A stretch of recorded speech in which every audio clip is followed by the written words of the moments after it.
Bismillah. All right. Well, all right. Assalamu alaikum, everyone. Welcome to the MYA Q&A with our Ustad Muhammad Saifullah. Um, as you guys already know, we're doing the Sacred Sunnah Sports Month, and we're holding 4 events for 4 of the Sunnah sports, which includes wrestling, archery, swimming, and horseback riding. And inshallah ta'ala, in this Q&A, in this conversation, we'll try to touch upon the concepts of wrestling with our coach and Ustad of the wrestling events, Brother Muhammad Saifullah, inshallah. I think this conversation is going to be more like, it's just going to be a conversation, so it's treated like that. Like, it's not going to be interrogation or like a Q&A. But so Ustad, you reckon you can like introduce yourself like for the Yeah, audience and probably for myself as well, inshallah? yeah. So, first off, Assalamu alaikum wa rahmatullahi wa barakatuh. I just want to thank the MYA, you, Hasib, and Irfan for inviting me and even thinking of me to even, you know, to be a part of something that's very crucial, for our time, the time that we live in, and that's reviving the Sunnah arts. It's very beautiful and a very important initiative. So my hat goes off to you guys. Thank you for having me. My name is Muhammad Saifullah. Originally born and raised in Kentucky, USA, but lived, I said about the last 10 years almost in the Bay Area, San Francisco Bay Area, California. And yeah, so when I was there, I was a coach, corporate health and wellness coach, professional NFL athlete coach. We used to train the NFL guys in the off season as well. We would train the the biggest movers and shakers in the tech world and the venture capital firm community. Everything that's at Silicon Valley, we used to be involved in that in terms of taking care of folks. Exercise, nutrition, sleep, overall just mental, emotional, physical well being. And yeah, I've been living in Sydney now 3 years. So moved here. Yeah, moved here about 3 years ago now. So alhamdulillah. Wow. Alhamdulillah. And we started. What actually brought you to Sydney, like from like the Yeah, US? to be honest, Australia is not really on any of our our list of places to go to. So Yeah. yeah, my wife's from here, and she's the one who got me. She's the one who got me to come out here, and alhamdulillah. Uh, When I came out here, I was just like, yeah, this is everyone asks me like when I'm going back and this and that. I'm just like, yeah, I'm not. I don't know if you guys know what's going on back home, but I don't plan on going back anytime soon. mm, mm. Yeah. Also, you know how you mentioned that you were like a former coach or athlete coach of NFL players, Mhm. but you also mentioned that you also helped out like big corporate venture capital firm. Mhm. Was it corporate guys or like corporate people like in the Yeah, health fitness scene? yeah. So I had a mentor named Tariq Azim. You can look him up.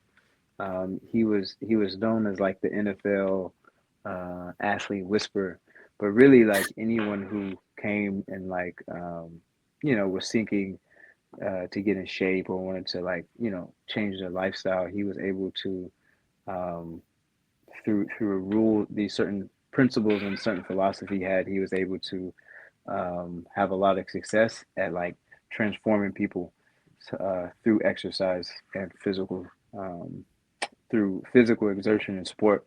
And so he was my coach and my mentor for I think about 3 years. And he's the one who actually introduced me to all of these folks. So um, his best friend was Jed York, who was the owner of the San Francisco 49ers. That's how I even got into the organization in the first place.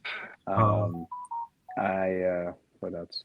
Um, all of his friends were the big time billionaires in San Francisco who owned these big time corporations who I would go over and train their employees, and when they would come in for one on ones I would also train them as well.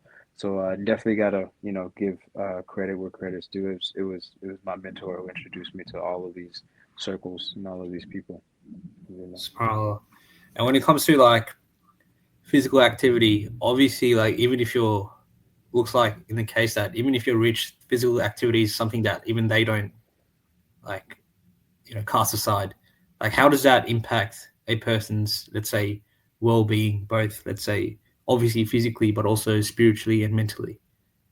Yeah, like when you're, I think when you have a lot to lose, you know that you can only enjoy it while it's there if you're healthy. And SubhanAllah. I think that's what I think that's you know that's the mentality I got every time I would train, you know, billionaire so and so or billionaire so and so. They knew that they could only enjoy that and that lifestyle as long as they were healthy. So they took it very serious. Like, for us or other folks, it might seem like um, you can't take an hour out of the day to take or 30 minutes out of the day to go and work out because you got to do this and you got to do this job. But in reality, like they made it a non-negotiable, and they were just like, they were very busy, but like that for that 1 hour a day, they would come and work out and make sure they took care of their health. And yeah, man, there's a lot of research behind, the benefits of exercise. I won't go into all of it now, but just like, Mm, the more and more research they do, the more and more research that shows that like people who are experiencing like anxiety and depression and things like this, which are like these are like the top two things that are really hammering us as like a community. mm, The more research they do, like exercise is actually the cure for these things. So if you're feeling depressed, if you're feeling down, if you're feeling sad, you go and work out. All of a sudden, you have these endorphins, and you have these chemicals, reactions in the body that are making you, that are uplifting you, that make you feel better. mm, Um, and then also, like my Western, I have like my Western education, of course, came through like the university. So like I have a exercise kinesiology degree, but then I also studied with a lot of Eastern teachers, and so there's a lot of like Eastern philosophy regarding like the mind, body, and spirit, and how there's not separate. They all function as one. And one of my teachers, he used to say that as is the body, as is the self. As is the body, as is the self. Meaning like how you are in your physical body is how you're gonna interact in the world and how you're gonna be in the world. So a person like you see folks who do yoga, um, yogis, if you notice a person who's consistent in practicing yoga, they don't trip about a lot of things. They don't really get stressed out. They're not uptight. Um, they're very easygoing. They don't hold on to things. They let things go. But SubhanAllah. that's because, like, think about how they are in their body. They're flexible. They're mobile. Um, they're um, they're yeah, they're able to bend, and they're able to like basically shapeshift kind of Mm, through whatever challenges life throws at them, and but that's because like look how they are in their bodies, you know, um, and likewise like a person who's like you know always stressed out, always like going, always like always, they're very tight. They're very tight. Folks I take through like deep stretch and mobility. Folks who are normally like have a lot of anxiety or very tense or always on the go. Um, you know, they feel amazing after just one session of just stretching. Why? Because they had all of this tightness in the body, and now all of a sudden they can relax a little bit. Their shoulders are a little bit more relaxed than they were before. They can bend down and touch their toes now, or whatever it is. They just created some capacity within their body that made them more flexible and more mobile. So when you have a body like this, you don't react the same to like stressful situations and things that come at you. So yeah, that's the. I mean, it's the mental, emotional, physical. It's all one. It's not. It's sometimes we like to separate them into like different compartments, but they all function within one. So. SubhanAllah. I think it's yeah, that's very interesting because like typically in the Eastern tradition, they normally always incorporate like even I'm talking about even like Chinese or Japanese tradition, they always incorporate Hmm. like the spirit or the soul Hmm.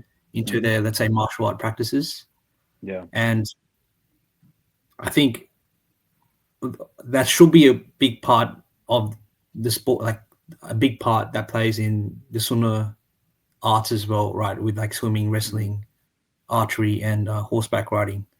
Hmm. I think in terms of wrestling, like what would be, let's say, um, the physical, but also like the spiritual benefits that typically will arise?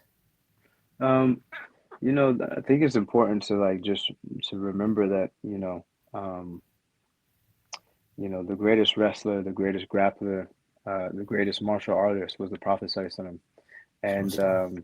And I mean, even for myself, like I didn't hear about the Prophet Sallallahu Alaihi Wasallam, wrestling until like I was like late 20s. So Oh I no didn't even way! know that I didn't even know that it was like a thing. Crazy. By then I had already started jujitsu and I had already done wrestling, but I didn't even know that like it was like something that the Prophet Sallallahu Alaihi Wasallam did.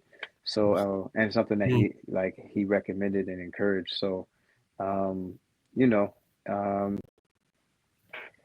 anytime you try to be a little bit more like the Prophet Sallallahu Alaihi Wasallam, you know, you can only go up, like you can only improve your life, and you'll only find benefit. So when it comes to wrestling, um you know uh, one of the things, Ustad Ahmed, who you guys have also had yeah. the pleasure of talking to as well. I mean, I love hearing him talk about any of the Sunnah Mm, arts, but especially like wrestling. And one of the things that he mentions is that wrestling, out of the Sunnah arts, they all are supposed to help temper and balance you as a human being. And the thing that wrestling does is balances you in your anger.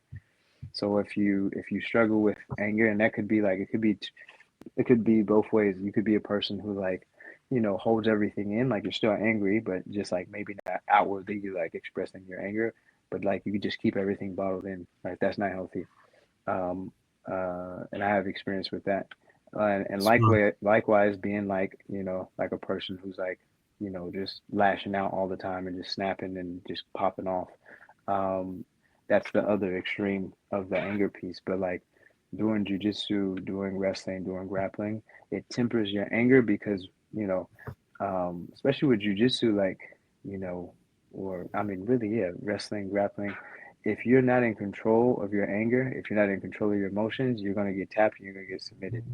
The guy 100%. who's a hothead, the guy who doesn't know how to be calm under pressure, the guy who's always just like popping off and can easily be triggered, he's the one who's going to get choked out time after time after time after time. And you see this, you go into the gym, and I have a few guys, a few friends that I roll with, and I'm always trying to strategize before I roll with a guy. So if I know him, I'm just like, okay, what buttons can I press to like get him, kind of like off his game to where I can take advantage. Oh, for real? That's And crazy. yeah, that's how it is. It's like chess with the body, like it's strategy. That's another reason It's like why I like it. It's not like 'cause there's no striking involved. There's no punching. There's no elbows. There's no knees. It's just locks and chokes and submissions, right? So it's all yeah. about strategy and reaction and contemplating and thinking and reflection. Like, okay, how am I gonna? So, but the guy who's like, the guy who comes into the gym, he's just like, you can tell he's easily like, you can just like press any button, he just loses it. That's the guy that everybody likes to roll with because it's easy. It's just like, I'm Oh, gonna for just real? like I'm gonna push you a few times to really like make you mad, and then you're gonna expose your legs or your arms, and I'm gonna take you down, and then I'm gonna take your back. And because you're like super mad, you're gonna be moving around and doing this. And what are you doing as you're doing this? You're exposing your neck. So then I'm just gonna come under the neck. Rear naked choke, done. So you know, if you don't have control over like your emotions, over your anger specifically, then you'll get submitted. And then likewise, that's a direct correlation to like life. Like you can't, you know, like if I pop off, I used to do I used to do mindfulness meditation with kids who were in juvie, kids who were getting locked Oh, up. They were either being held before they became old enough to go to prison or go to jail, or they were just being held until they whenever their court date or release was. And what we would do is when we would go into the jails, my one of my teachers, Micah Anderson, he's the one who he had this organization called Mind Body Awareness, and he would go into prisons and he would go into juvenile justice halls and he would do like mindfulness meditation with the guys who were locked up. And one of the things we used to do with the youth is when we would go in, we would ask them like how long we have like this board, right? And we would ask them, okay, guys, so how long did you think about, did you contemplate what you did to get in here? And we would go around the room to each kid, and each kid would be like, I like it was just instant, like 5 seconds. So we'd write 5 seconds on the board. One kid would be like, yeah, I probably thought about it for like 30 seconds. We write 30 seconds on the board. All of the times are like very short, right? And then we leave that on one side, and then we would come to the other side, and we'd be like, all right, so how much time did you guys get for like the crime that you committed? And it would be like a year, 2 years, 3 years, 6 months. And then we would write all of these times down, and then we would have them look at like the difference. Like, bro, you spent 30 seconds thinking about this, and it got you 6 months. Or you thought about this for 5 seconds, it got you 5 years. So all that to say, like, there's a direct correlation to like when you're in jujitsu or you're in wrestling or you're in grappling and having to be like calm, cool, and collected when like things are really stressful. Like there's nothing more stressful than somebody trying to choke you out. Like essentially, like your body is in like fight or flight, like this dude's trying to kill me. So if you can be calm in that situation, then when you step off of the mat and I don't know, some dude says something to you in the street or somebody, Sydney's pretty wild with the road rage here. It's pretty wild here. So, but like oh, for real? somebody starts popping off on you in the on the highway or something like that. You're not going to be so fast and just like react and do this and do that. You're just going to be like, it's going to be just like when it is. It's going to be just like how it is on the mat. You're just going to be like, yeah, man. It's all good, man. Sorry, I didn't mean to cut you off, bro. I was trying to make the exit. You know what I'm saying? I'm sorry. So yeah, man. That's to answer your question. It's a long-winded answer, but there's a direct correlation, and there's always benefit in what the Prophet ﷺ prescribes Most for us to do. And when you start doing it is when you start tasting like the fruits, and you start benefiting. You start seeing, oh, like, oh wow, okay, this is why he recommended archery. Okay, oh wow, this is why he told us to, you know, um, this is why he told us to learn how to swim and dive. This is why, like, you start understanding these things after you do them. And then the last thing I'll say is like, like we've kind of inverted, regarding like the teachings of like how we learn Islam. Like the Sahaba learned Islam through these things, through wrestling, through grappling, through running, through swimming and diving, through archery. Like that's how they didn't wake up and have fiqh class. Like they didn't wake up and do Quran dang. school. Like they learned like through these things and through being with the Prophet Sallallahu Alaihi Wasallam. But we do it the reverse. Like we'll like go to the Quran schools. We'll go and study, become scholars or whatever. But then don't know how to defend ourselves. Don't know how to protect ourselves. Don't know how to shoot a bow. How to shoot an arrow. Don't know how to swim. Don't know how to dive. Don't know how to wrestle. Don't know how to So Mm, it's this is why again this is really important, and I'm really happy you guys are doing this because this is like reviving like the true and the essence of the Sunnah, the Prophet Sallallahu. subhanallah. Yeah, I think jiu-jitsu has like played a big part of well my short life, but also Mm-hmm, like the lives of like the guys that I typically train with, especially like mm-hmm, one of my mates who interviewed someone else, Ustad mm-hmm, Ahmed Karab, mm-hmm, brother Imran. mm-hmm, Um, So me, him, and another brother, we train typically like quite like maybe 3 to 5 days a week. Mm-hmm. But what I realize is that when someone asks me when I want to, like, why I train, like sometimes I ask myself why I train. Like sometimes I don't even want to go to like this session, right? Like sometimes I Yeah. feel like I have goosebumps or like butterflies before Yeah. entering the mats, right? I don't know Yeah. why. I've been doing this for like a couple of years, like 2 years, right?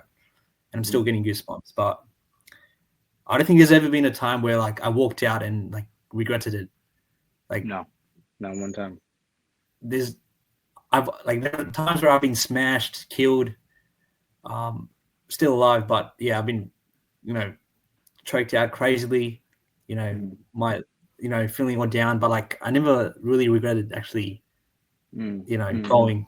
And that's like Yeah. something, it's like a type of high. I don't know. It's like every time I don't train or like don't Mm-hmm. like have a day off, my day doesn't feel right. Even if I do like Yeah. another physical activity like basketball or whatever, it's just Mm-hmm. not the same. And I don't know if Yeah. that's ties. I don't know if that's because it's actually a Sunnah sport. I don't know, or Mm-hmm. just a me thing. I don't know. Yeah, Yeah. it's it's pretty Yeah. I mean, crazy. I don't know. I mean, I played a lot of different sports that were not Sunnah related, so I kind of have a perspective of like, playing those sports versus this sport. And you're right, like it's not the same. Like what I get from jujitsu, wrestling, grappling, I could have never got from playing, football, American football. Um, what I got from, yeah, like what you get from track and field, what you get from swimming and diving, like what I've gotten with Ustad Ibrahim going Mm, spearfishing out in yeah, the yeah. ocean. Like I Mm. could have never got that through football You or told me about that basketball. experience, by the way. Yeah, yeah, yeah. Yeah, yeah, it's unreal. It's like and that's what I mean. Like after you go and you actually do whatever it is that the proper system prescribes for us in terms of these arts, you realize like, oh, okay, this is why. Yeah, this is important. And I'm not down on anybody who wants to play basketball, who wants to play football, anything like Yeah. that. It's just that like in terms of like, um, like transformation and you know just just overcoming like all four of those arts are about smashing the nefs, like Mm, wrestling there's always going to be somebody, jiu-jitsu, rapping, there's always going to be somebody better than you, there's always going to be somebody who tap you out. And plus when you get tired, you feel like you're going to die, that person who you thought you could have easily beat, all of a sudden you're tired, you're not thinking correctly, he capitalizes on it, next thing you know you get tapped by a white belt or something like that. And then mm. same thing with like um, running, right? You're running, just like if you think you all that, just do 5 sprints, like do five 400-meter sprints, like one time around the track 5 times, and then No, I you can't do realize like how like like you realize how much in need you are, and how weak you are. Same thing with like being out in the ocean, like you're out like I've heard a lot of stories about the sharks and stuff like out here in Sydney. So like you're out there in the middle of the ocean, bro. Like anything could eat you. that. Mm, But like the waves, bro. Like the waves are huge, and you're out there free diving. Like you know, you don't have any like you like feel life naked, vests right? on or anything Yeah. like that. You got weights on your ankles, and then like you're learning how to dive, and like and then you're like, bro, I can't even hold my breath for like 2 seconds. So all of these arts about like Oh, we're same also here. just yeah, all of these arts about like about humbling your nafs and making you realize like how much in need of Allah you are.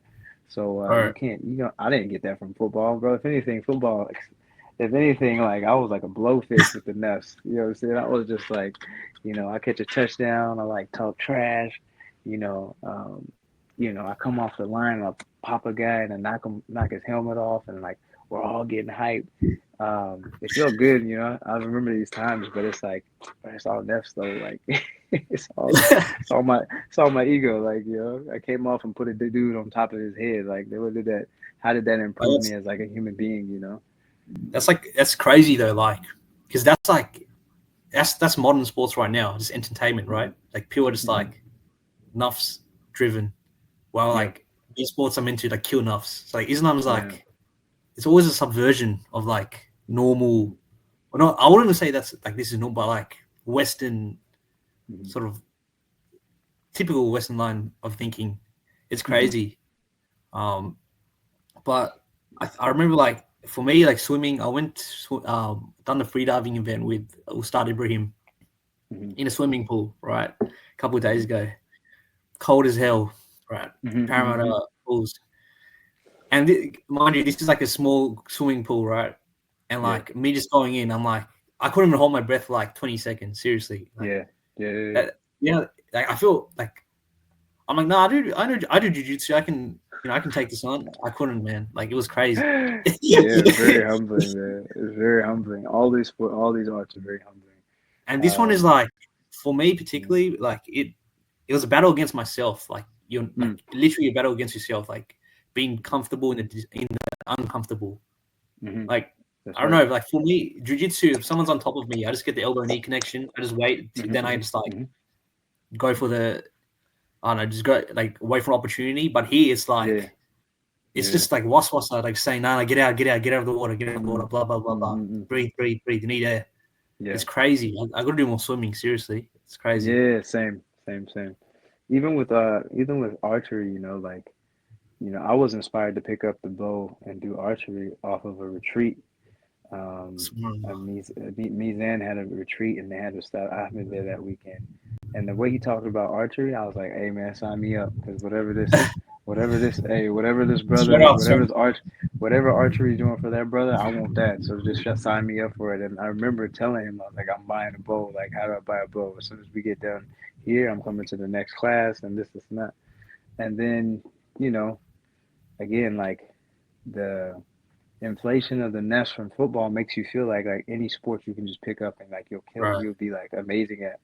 And that's how I approach any sport. But like I know that's from playing football.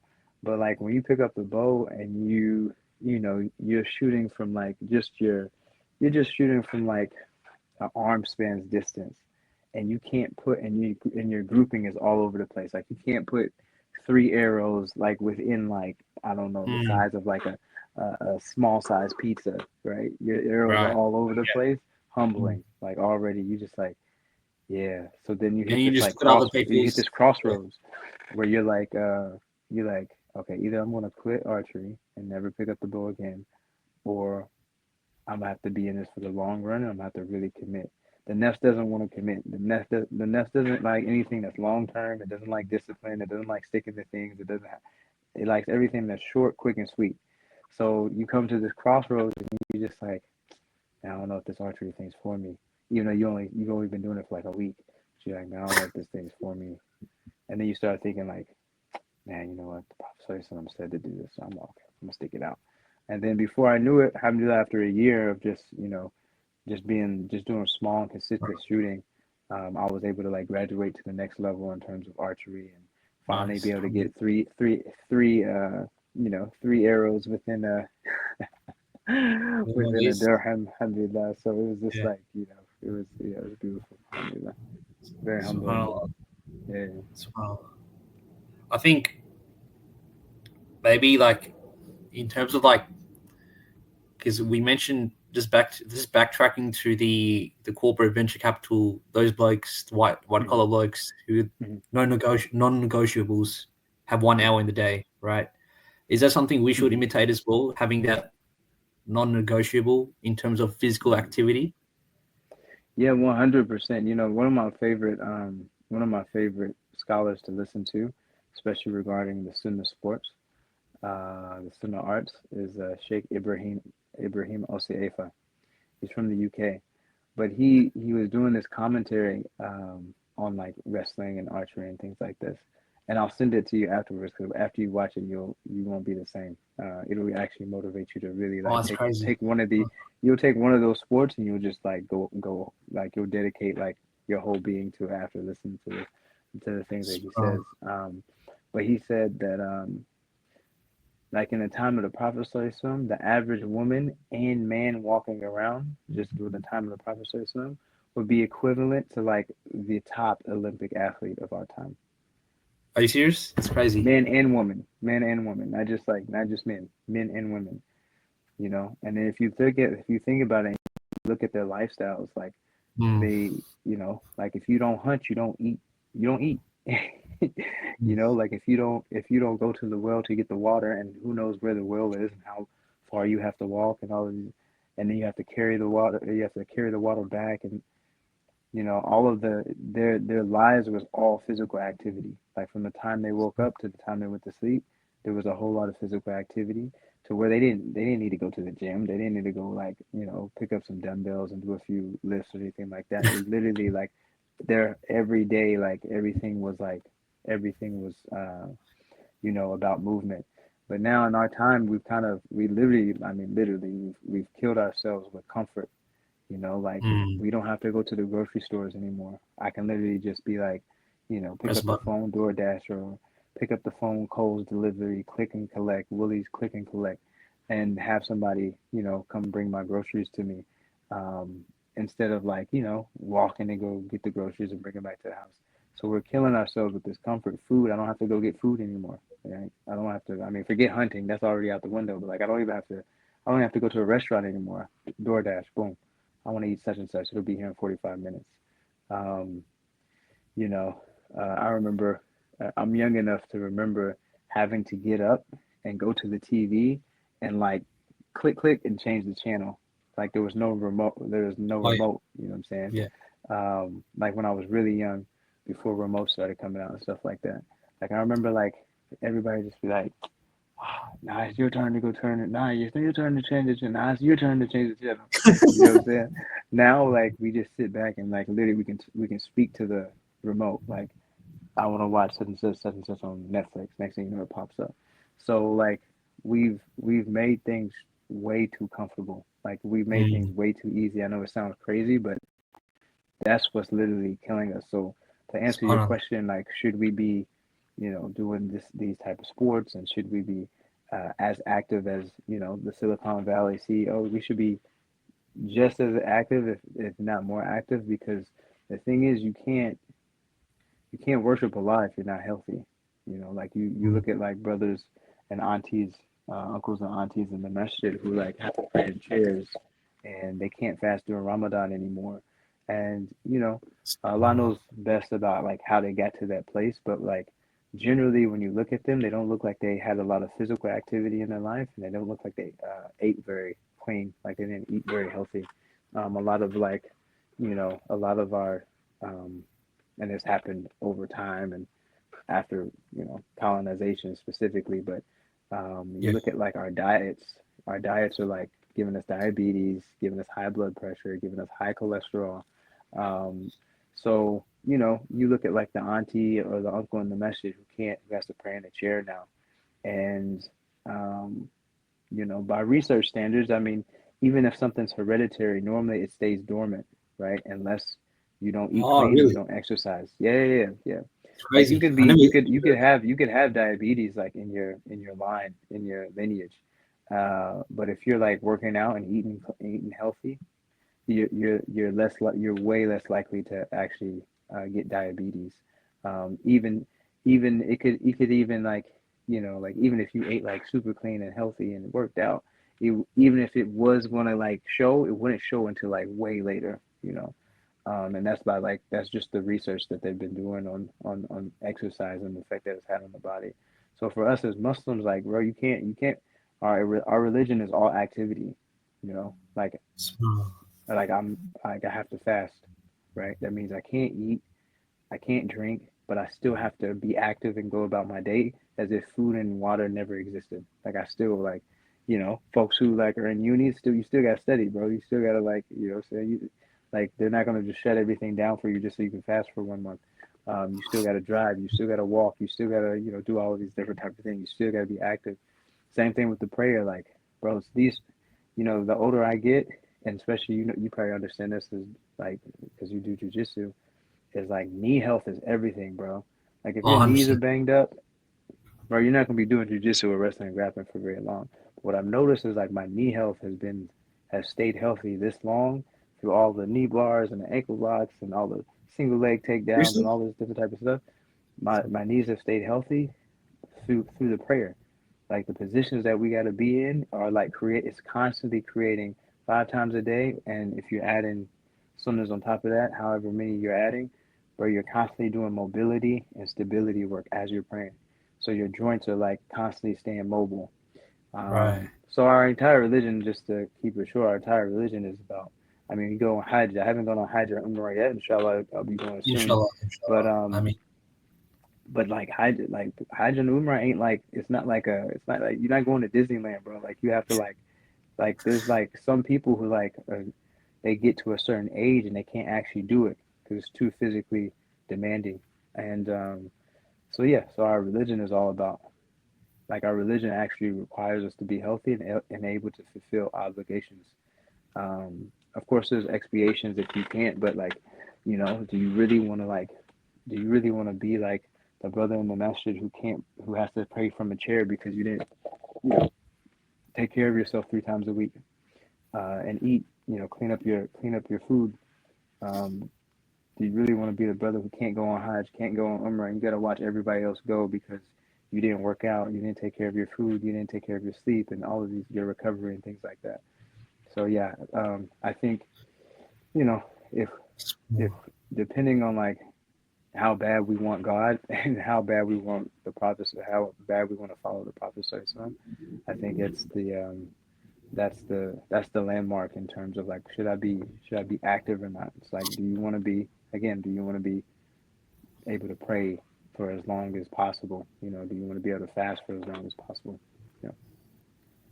subhanAllah. I think when it comes to training, typically what I realize is that like you need to eat a lot of food to. I don't know if like this is the case, but you need to eat like a lot of nutritional food, like to obviously repair and like build the muscles that you damaged. Mm-hmm. Um, but like I have like no knowledge, by the way, but like from my understanding, like in the Prophet Prophet's time, um, they didn't have access to much like let's say meat or like protein wise, right? In Mm-hmm. that case, like how are they like not getting tired or like how are Mm-hmm. they like performing such a peak Olympic performance?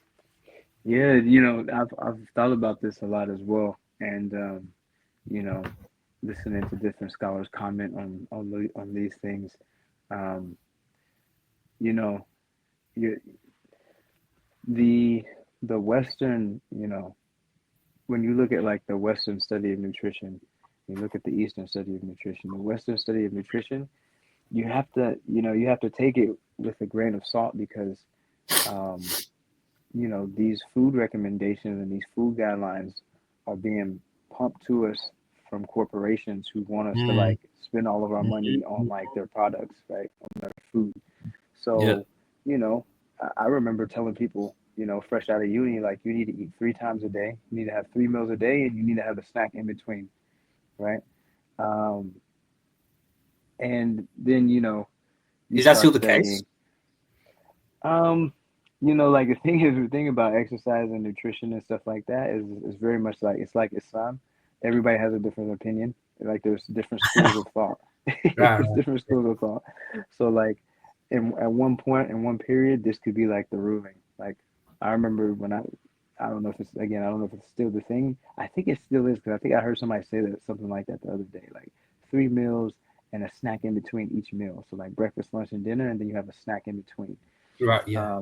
But for like us as Muslims, then we know that that's not healthy, bro. Like that's not only is that uh, not only is that harming your physical body, but like spiritually, like it, it's it's hard to be present. It's hard to be aware. It's hard to be uh, energized when you have a whole bunch when you're eating a whole bunch of food all the time, right? So if you're constantly eating throughout the day, bro, you're gonna be lazy.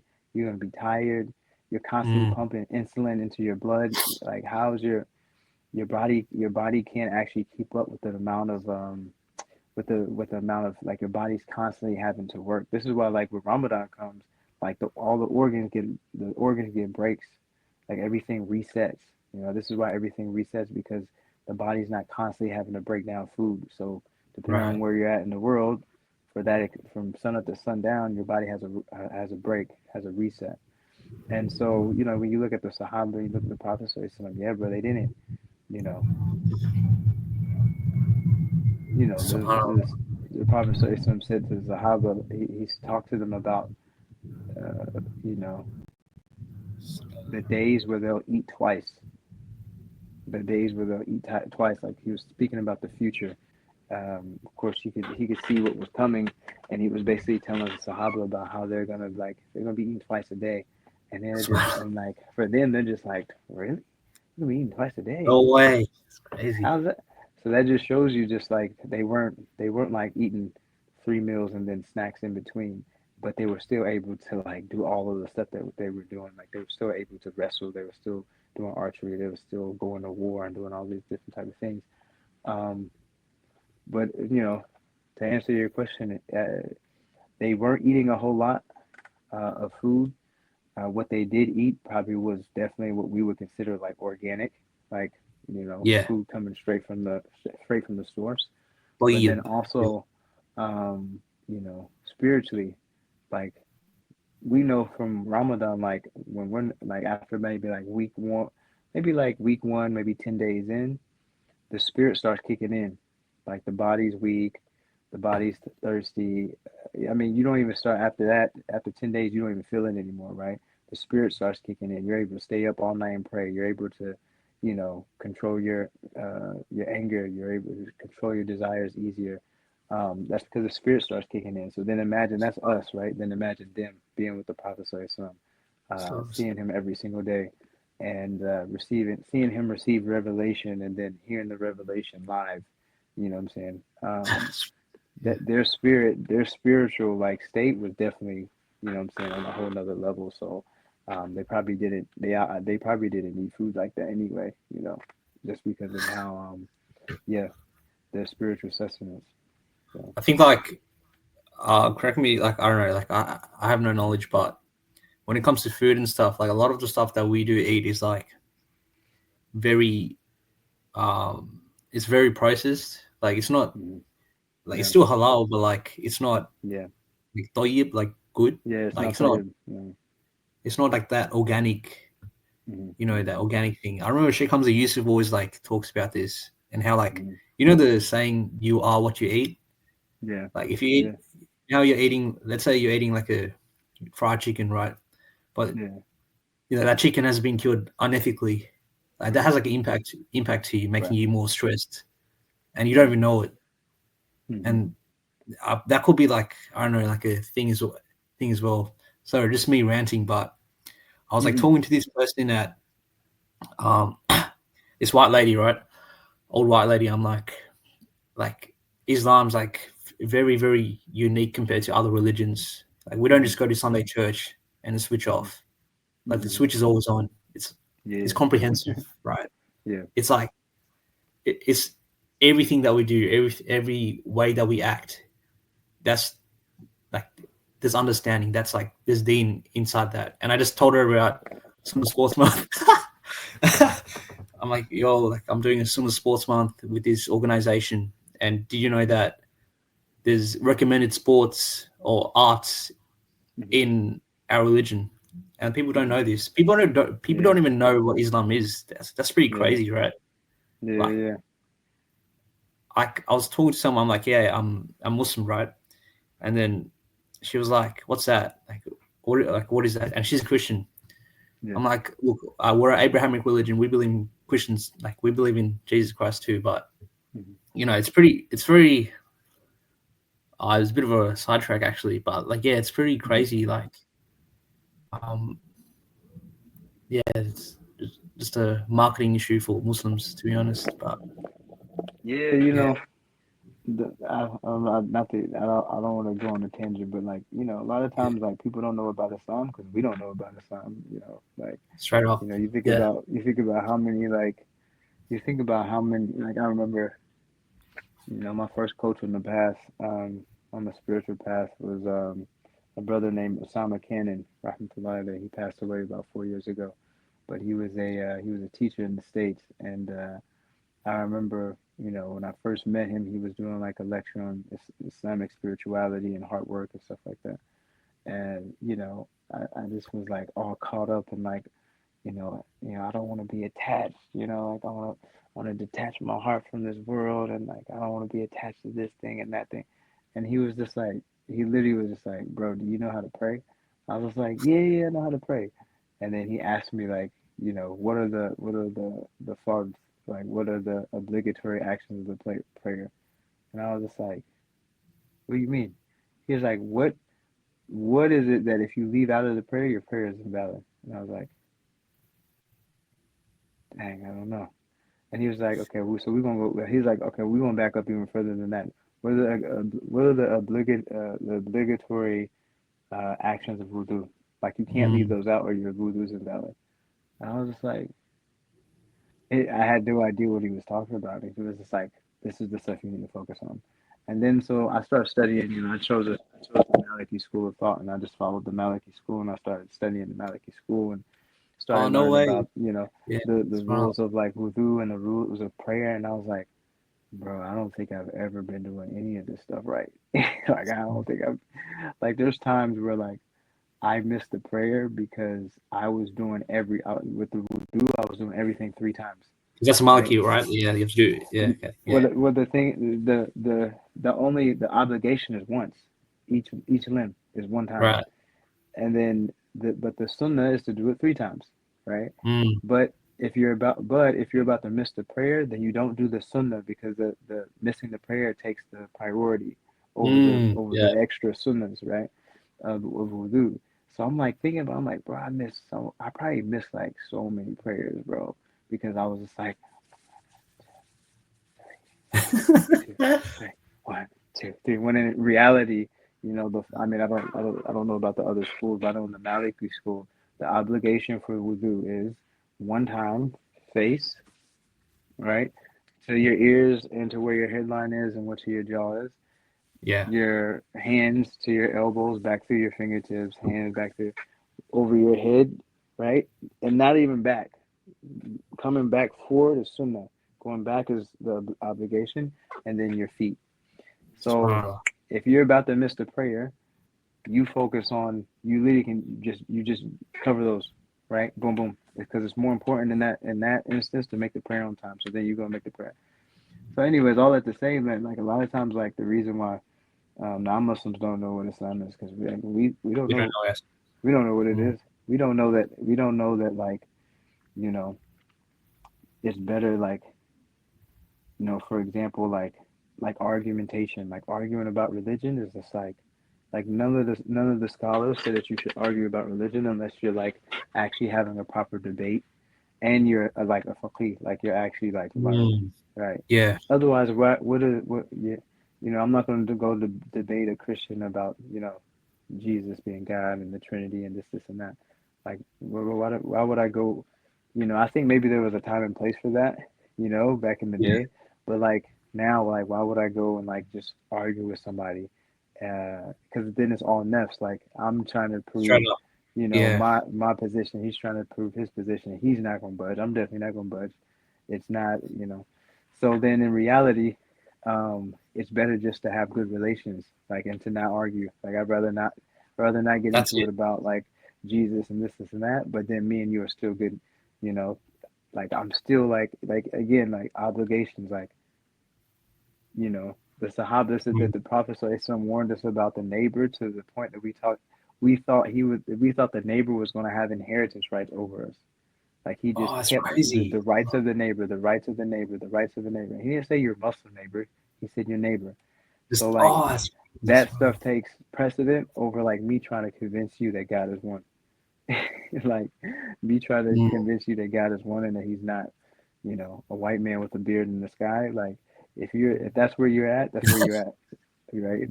That's where you're at. There's plenty of information out here. We live in a different time. You SubhanAllah. can find information if you need it, but you know, um, I can't. I'm not even my membership in the community of the Prophet ﷺ is dodgy. If I go to sleep and you go to sleep and you're hungry and I have food and you're my neighbor, Mm. right? SubhanAllah. So that's like the stuff that's like the actual like that's the stuff that like when you're like people don't know about Islam. Like we don't know that that stuff takes precedent. We don't know that that's like we don't know that like that's like the It's it. important things. Like me being good to my mom, being good to my being good to my dad. The rights of parents, being ties of kinship. Like cousin says something to you or does something to you, you guys fall out when you're like teens, and then you guys just never talk again. But you like, but we're up like praying and fasting and doing all this stuff, type of stuff. But then like I hate my cousin, and my cousin hates me, and it was over something that was like, you know, some little petty beef or something like that when we were kids. So yeah, Subhanallah. I think that engagement with the nafs is like the key sort of like common denominator in this, and that's why you should do the Sunnah sports, right, or the Sunnah yeah, arts, right? they Engage they with that, help right? they help they definitely help balance you out, man. They definitely 100%. help you transform. And like I mentioned in the beginning, like as is the body, as is the self. Like Yeah, there's something about like archery when you're drawing back a bow and you have to focus and you shoot and you miss and you have to calculate, okay, I missed, why did I miss? Okay, I need to, and then directly correlating that to like, your personal life, like, okay, I didn't hit the marker on that, interview or that job or that project. What did I do wrong? I did mm, such and such, such and such. Okay, I can adjust that, and next time, there's like a direct correlation mm, between the physical. Again, there's no separation. Physical, emotional, and mental. Same thing with wrestling. Like, like I'm engaging with somebody. I'm throwing this guy, and he's throwing me, and this, and that, and you know how you move up in jujitsu. This is just my own personal opinion. Is that you have to be humble enough to lose gracefully. It's hard to lose, but after a while, you start to like understand that like if I lose and I ask you, like people will be like white belts will be like how did you get your blue belt? And I'll be like, bro, when I would lose to folks, I would ask them how I lost. Like I'd be like, hey, how did you do that? Like how did I like even now like I'll still ask folks. I'll be like, hey, bro, so what did mm, you see? What 100%. did you see in my game like that I could have done better? And they'll be like, yeah, man, you know, you're too high, or your elbows are not in enough, or you're too hesitant. You're like, you should have shot here and you didn't shoot. And No then grips. Yeah, immediately, I just got better because he just told me that. So then the next time I go roll with this person, I'm not gonna make the same mistake. So now I'm like, now I'm better than the last. Like, and this will happen. Like, I'll roll with a guy, and he'll just like smash me. I'll ask him like how he was able to beat me. He'll tell me. I'll see him like in a few weeks, and I'll like submit him, and he'll be like, bro, what? How did you? I'll be like, I literally asked. I'll roll with high belts, and they'll smash me, and I'll ask them like, how were you able to do this, this, and that? And they'll be like, yeah, bro, you left this exposed, but if I was you, I would do this, and I'll immediately take it, and I'll go practice it on somebody else. Start hitting it. It starts becoming part of my like my routine, and then that's how it's I. easy. But again, you take that and you apply that to like you know, like okay, I don't know how did I feel at such and such, you know, how did I feel at this or how did I feel at this? Okay, I need to do better at that. And then you ask somebody like, hey, if you were me, how would you do this differently? Or you ask like somebody like same thing like Good somebody question. Yeah. who's a higher belt than you. Like if somebody's a CEO and you're trying to be a CEO, you ask the CEO like, how do I become a CEO? The CEO tells you how to become a CEO. You follow how to be a CEO. Next thing you know, you're a CEO. So there's a direct correlation between like these sports that the Prophet ﷺ recommended for us and like how they're going to show up in our personal lives. Awesome. I think we'll try to wrap it up, inshallah. Probably like final Yeah, question. yeah, yeah. It's probably time. Yeah, 100%. Oh, sorry, kept I you for know so I could long. be here talking all night, bro. I just, what I'm saying, my And I'll wife be is. here listening all night, man. Like, I love this. So much I wisdom. want my wife to come in and. All right. So, final question: practical advice for, let's say, Muslim youth, in terms of like, let's say, being more active, Mhm. um, with, let's say, any sort of physical activity, but particularly with like these sort of arts or disciplines. So what, like, any sort of practical advice? Um, like something I really like about Sydney is like there's a culture of like working out here amongst the Muslim community. It's not the same everywhere else I mean, especially not in the States. But like you see a lot of like the brothers here are like huge, like especially like the tradie guys, Mm, the Lebanese guys. They love to work out, and the youth catch on to that energy as well. So you see the youth in the gym as well. But you know, it's good to work out. It's good to be strong. But if you don't have like a higher purpose or a higher reason for why you're doing it, you're either gonna stop, or you're not gonna be satisfied with how you're working out, and then you're gonna start doing extra stuff like shooting up and roids and stuff like that. So having a strong intention for why you want to work out in the first place, like why do you want to work out? Like I remember when I was young, uh, you know, my dad got me a workout bench and like some dumbbells when I was like 13, mm, and I wanted to work out because I wanted to get strong enough to be able to fight bullies at school, and subhanallah. that was like my intention for working out. Um, and then as soon as I was just like, yeah, I think this energy would be better put towards like playing football, so I can get a scholarship, so I can go to college, so I can do this, and that. It was a different intention, so like it was something that like kind of changed my mindset, and that was something I was actually able to stick with. Um, so yeah, that would be my advice is like what's the for the youth who want to like work out or do jujitsu or whatever it is that they want to do. Like why do you want to do it? And then once you figure out why you want to do it, if it's a strong intention, then you run with it. You take it and run with it. But if it's something that's like, I don't know how to say it. If it's something like this, just like I don't know.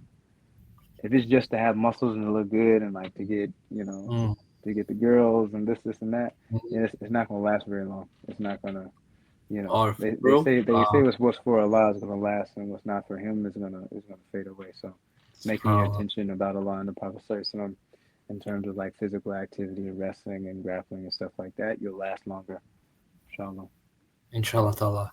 Right, Jazakallah khairan, Yeah, Ustad. I'm sorry for keeping you in, inshallah, no, so no, you all can have good. I could be here talking all night. I need to. sleep, I'm glad you actually, yeah. I'm glad inshallah. you actually stopped me. Nah, yeah, alhamdulillah. Um, so inshallah, so I believe tomorrow will be your wrestling workshop. Is that correct? 10 Yeah, so a.m. tomorrow's class is gonna be from, if I'm not mistaken, from 12 to 2, Nice. and it'll be at Gallipoli Mosque. Any And like highlights or any sneak peeks, whatever? no, I don't have any sneak peeks, man. I just I I have a video that I'm gonna show everybody before we get Oh, that's started, before we crazy. work out, and it's from I had I'll say this and then I'll wrap it up. I was very fortunate to be able to go and attend Muhammad Ali's funeral, his janazah, Subhanallah, when he no passed way. away, That's because crazy. I'm from the same state, different city, but same state as him. So when he passed away, a lot of my mentors and a few of my friends were his pallbearers. So I was able to be like at the funeral and at the janazah and at the ceremony, and at his janazah, people, I don't think people know this, but like at his janazah, like bro, there was probably more non-Muslims there than there were Muslims. And I remember like Imam Zayd Shakir when he told everyone who was not Muslim to step back so that the Muslims could step forward so they could pray over him. Um, you know, all of the non-Muslims, I don't want to say all of them, but there was a lot. There was a lot of non-Muslims who were just like, um, "What are you guys doing?" And it was just like we're gonna pray over him. We do a prayer over his body, wishing him well, and wishing him a good transition. And they were like, "We want to do that. How do we do that?" And we was like, "Well, you got to be Muslim." And they're like, "How do you become Muslim?" Well, you have to testify that God is one and that Muhammad is a. And then so there were people who were taking shahada before the janazah prayer just so they could pray over Muhammad Ali. And I remember being there that weekend, and I was just like, "Bro, this is how I want to go out." Like everyone had a story about how they met Subhanallah. Muhammad Ali, this guy from this guy flew from Bangladesh, and he was getting interviewed on BBC, and the lady was just like, she was just like, why would you fly all the way here from Bangladesh just to attend Muhammad Ali's funeral? And he said, when I was a kid, he said Muhammad Ali brought water to my village. He said, so when I heard that he passed away, I had to come pay my respects. So he's a grown man now, but when he was a little boy, Muhammad Ali was going on like, he's visiting all these different Muslim countries, and he was bringing like food and water and stuff like that. Just seeing stuff like that, um, just really like it shows you like the power of like what one person could do. Because that's what Muhammad Ali was one athlete, bro. But I had this video of when they were pushing his body out, and so that we could pray over him. And one brother started. It was so ajib, it was so amazing. This one brother just the body's coming out, and he screams to the top of his lungs because it was completely silent, and then he screams to the top of his lungs, La ilaha illallah. Nobody was saying anything. La ilaha illallah. La ilaha illallah. Then everybody joins in. And so there's like the body's being pushed out, and everybody, Muslim, non-Muslim, right? Which according to some opinions, that's considered shahada, right? So everybody in there is saying La ilaha illallah. And it's a very inspiring video. So I'm gonna show that video right before we work out tomorrow, so that folks can kind of see like, just feel like the energy of like, of like what it means to do this outside of, for more than just the physical. Because Muhammad Ali he transcended boxing. Nobody, like, people like to watch his fights and stuff, but people like to watch his interviews. People like to hear what he had to say about Islam more than they care about his fights. You don't see like his fights that much. Yeah. So yeah, I'll be playing that tomorrow, inshallah. Inshallah. Before Inshallah, the class. Definitely, and we'll be keen to watch that video, inshallah. Mm-hmm. All right, Jazakallah khairan, Ustad. Yeah, thank you so much for your wisdom, inshallah, and thank you to the listener for watching. And inshallah, I'll see you tomorrow and for the rest of the events, inshallah. Assalamu alaikum wa rahmatullah.